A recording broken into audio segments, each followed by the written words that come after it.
Internal fetal monitoring. Doesn't sound too bad. Just monitoring a baby during childbirth. Just sticking something onto its head to send back data. But how does this cable stick to the baby's head?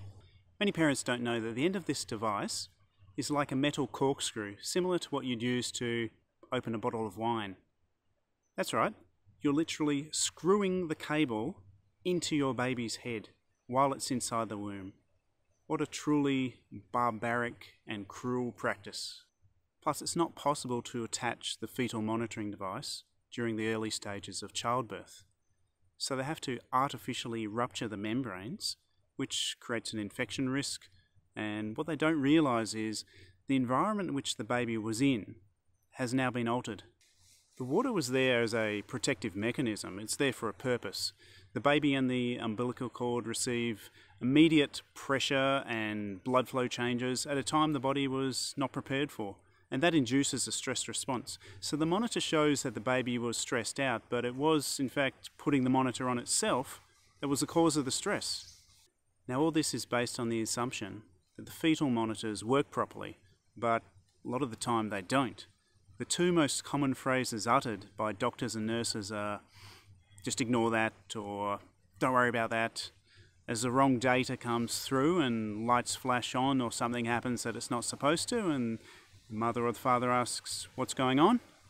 For the data that is received by the fetal monitoring device and it's read accurately, a lot of the time you may as well just throw it in the bin.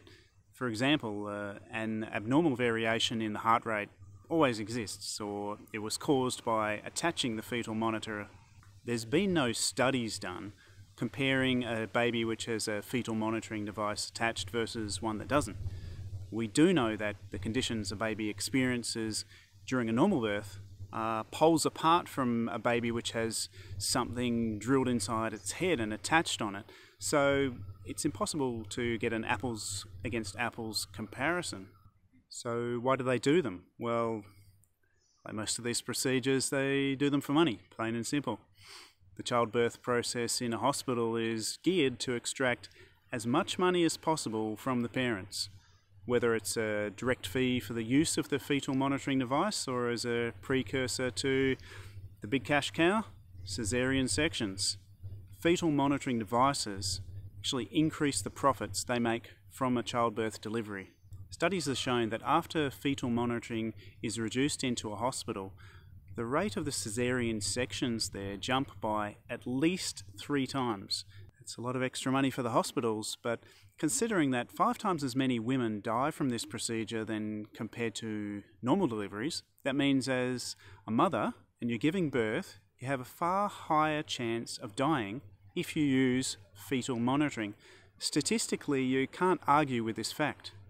But what about the risks as a baby who's having something drilled inside their head?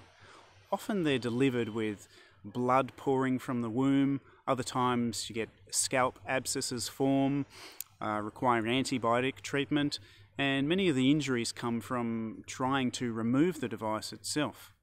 Long term, the scars from these injuries can be permanent, and they look far worse when the device is incorrectly attached because they don't really know where to put it. They're just sort of slotting it in, and often they put it on the baby's face or some other position it's not supposed to go on, and the child is left with a horrible scar on their face for life. If they do get it on the head, many times hair never grows there. The person, they grow up to be an adult and they've got a bald spot on their head from the fetal monitoring device. Oh, and death. Let's not forget that one. And I know this video is going to attract a lot of haters, both from doctors who rely on this money, from pushing these barbaric treatments onto their patients so they can get more payments to make on their luxury cars. And the other ones are going to be gullible mothers who had this procedure. They were duped into getting one. See, the doctors told them it was necessary, or it saved your baby's life, or the benefits outweighed the risks. They use the same excuses for caesarean sections, and the parents parrot them out to mask the internal guilt which they're feeling since they've harmed their baby. The facts are that it's never necessary. The facts are that the risks outweigh the benefits greatly. How would you, as a mother, like to have a 5 times greater chance of dying during childbirth, or for your baby to die in the procedure, or if your baby is left permanently scarred or disfigured.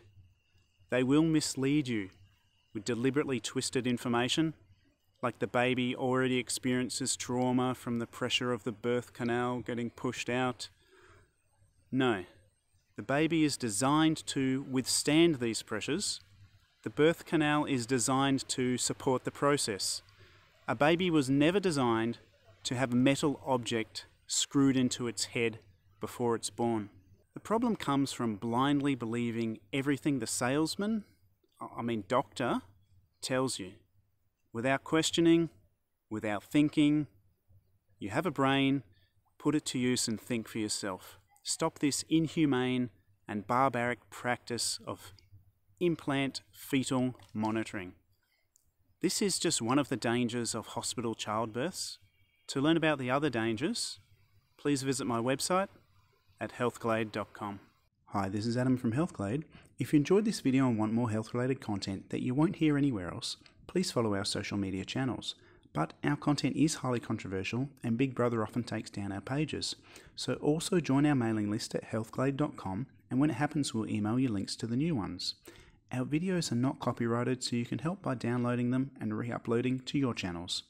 Thanks for watching, and if you know anyone who will benefit from this content, please drop a like and share it with them.